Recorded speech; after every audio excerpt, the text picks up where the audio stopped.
What's up, guys? So this video is going to consist of greed, fear, and risk management. They are both very also well-known topics. You're looking to struggle with all these things, but I personally think these three are the simplest to get through, just simply because it's straight to the point. It's either this, this, and this. There's no really, again, there's nothing really to go around about it. There's no secret password. It's just, this is what it is. You are feeling greedy, you are feeling fear, and you are not using risk management because you don't have this, this, and this. So let's get into it. So greed is something that traders tend to struggle with because they always want every single trade to be like, oh, that big trade that's going to change their life. They want to have that 5-figure day, whatever the case is. And like, oh, that's the trade that's going to pay off my car, pay off my mortgage, or whatever the case is. And then, yes, that is something that could happen, but it's something that happens with bigger size accounts. You can't expect to flip a $500 account to 10,000. Those are ridiculous percentage returns. Again, if you're basing that off of percentages, you're talking over thousands of percentages. You know, that's something unrealistic, and you're putting your whole trading account at risk. So that's not the ideal thing. That is not an investment strategy. So then what traders tend to do is they tend to get greedy, and then when trades get to the take profit, wherever it is that they were targeting, we're like, oh, that's not enough, I want more than whatever that is. So then what they tend to do is they tend to hold their positions to unrealistic take profits, and then basically there they either come back and taking out a break even, or then they close trades when they get a little bit to drawdown, and then it flies to the take profit, and now their emotions are all over the place. But again, your emotions are all over the place because of your actions. Your actions lead to your emotions. If your actions are in check, then there will be no emotion. All right, so this is a perfect example how a trade that we took would have played out perfectly, and then we would have closed at our take profit. But then seeing the end result, if we would have held, then we would have tend to got greedy or emotions, because if we would have held the trade, we would have made so much more dollars, would have, could have, should have, all of these excuses. So as you can tell here, this is a very, very clean setup. This is actually how I love to trade. I love to have literally my charts exactly how you're seeing it. Less is more.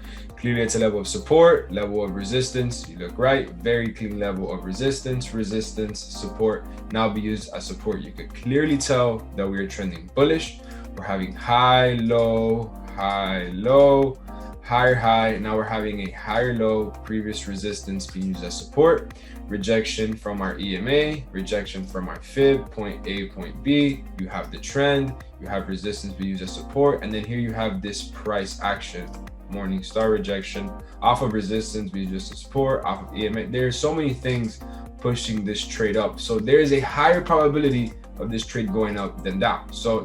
So according to my strategy, yes, I don't have a trading course yet. I'm going to come out with them maybe in the future. But from what I do in the Learn and Earn, and then, you know, I do on YouTube and all that stuff, I personally always target the next structure level. So my take profit one would either be here, which is the next structure level, or the next level where price can potentially stop, which is the next point over here. So you can very clearly tell that this is a level where price can potentially find some resistance and then tend to have a retracement from here, and then could come back down or create a higher low and then keep going.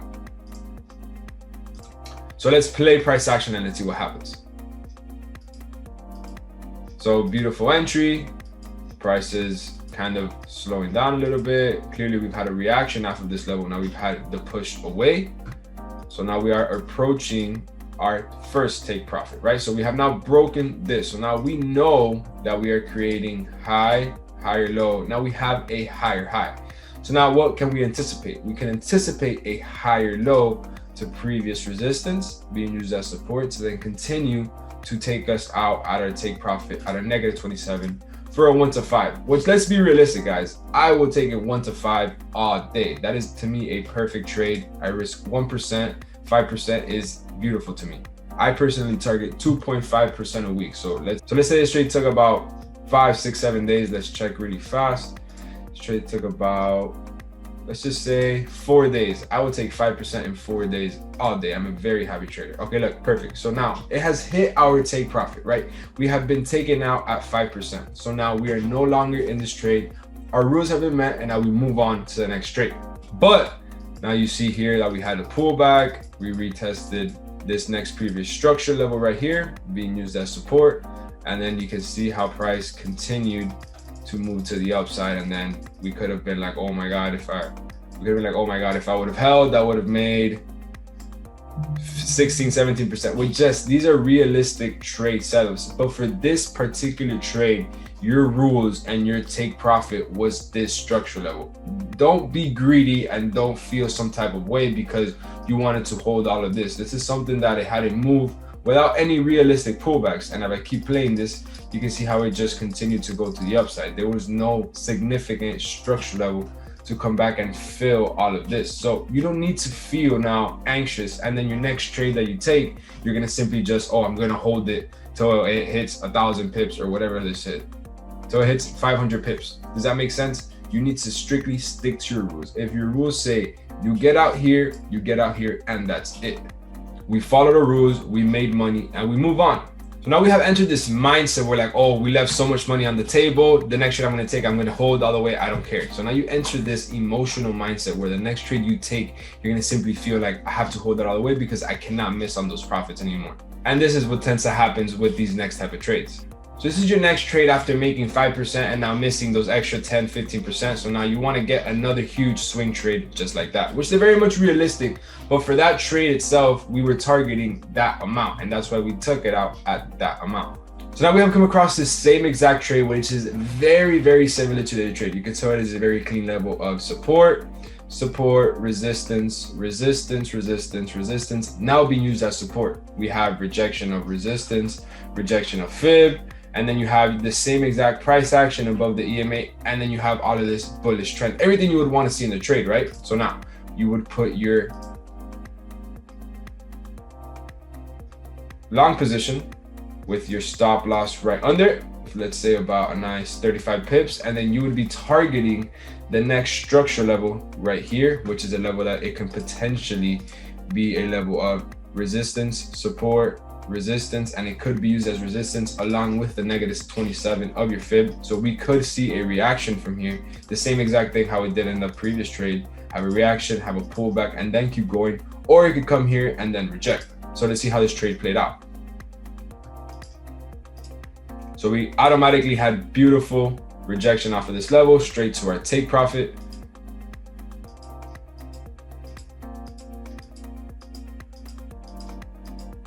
And boom, so our take profit has been hit perfectly, pit perfect. You see, it has smacked our -27, smacked the level of resistance, support, resistance. So there could possibly be a reaction from here.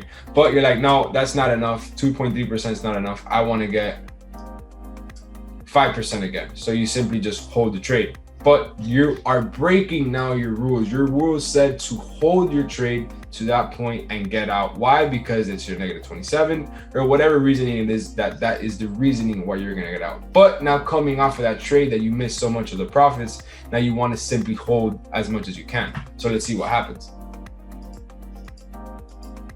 And then there you go. Now you have turned a winning trade that followed your rules, zero drawdown, had a great risk to reward, now it has turned either to a loss or to break even, simply because you didn't want to follow your rules. So now you're gonna enter this downward spiral of emotions because you're like, wow, I was in the blue, I didn't close out, but you didn't stick to your rules, which is the #1 thing.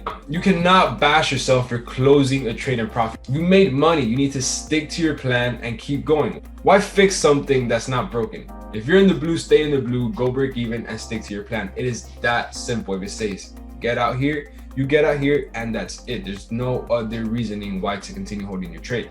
So now we're gonna talk about fear. Fear is probably solely one of the hardest things people struggle, not only with trading, but with life itself. People are fearful of failing, fear of somebody's opinion, fear to hold, fear to invest, just fear to take risk in general. The only way to learn is by making mistakes. Yes, it is a very cliche saying, but it is the truth. The only way you can learn to not take a trade in the Sydney session is by taking a trade in the Sydney session and then realizing that there's no volume there. So now you have made the mistake, you have learned, and now you know to only trade during London or New York or whatever session is best to your trading. And how do you learn this? By making mistakes, by journaling your mistakes, and then analyzing what you're good at. If you're good at London, you trade London. If you're good at New York, you're good at New York. But you need to analyze, write these things down, and then know what you're good at. You're the only person that is going to know what it is that you're good at and what it is that you're bad at. Again, whatever it is that you're good at, you magnify it. Whatever it is that you're bad at, you push it away and learn from your mistakes. So I'm going to show a very simple example of how fear of holding trades to winners can bash your trading. Even if you win more than you lose, you can completely bash, because there's people out there that they will hold their trade and drawdown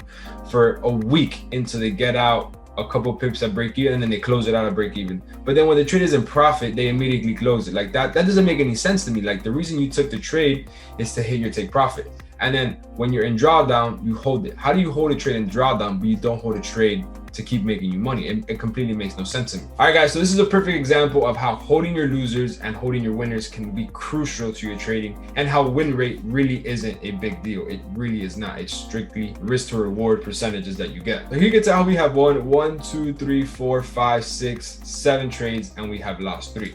So let's start off with the winners. Here, I guess the trader went into a little bit of drawdown, and then he went up a little bit. He closed out his trade. Here, he was impatient, close it out, close it out, close it out, and then he had a break even. So all of these trades, he was fearful to hold the trade to his take profit, but he saw some profits. Like, all right, cool, I'm done, I'm good with that. But when the trader is in drawdown, and this is assuming that the trader is risking 1% per trade, and he holds his losers all the way to -1 take profit. The trader could have not even held the winning trades all the way to +1 take profit. That's why this percentage win rate is not ideal. Here he has 7 winners, 3 losers, and he has 0 percentage gain, because this is -3% and then this is +3%. You can tell this is 1%, 2%, not even. This is about 2.6, 2.7%. So it just shows you how win rate isn't ideal and how you cannot be fearful to holding your trade. If your trade's take profit is a 1 to 3, 1 to 2, you hold it to there and that's it. There's no other answer. You hold it to your take profit. Once it gets to your take profit, you close, you move on to the next trade. It worked. You did something that worked. Now you move on and repeat. Now we're going to talk about the next video, which is going to be risk management. This is something very, very crucial to a lot of people, but it is very simple. I'll break that down to you guys now, so I'll see you in the next video.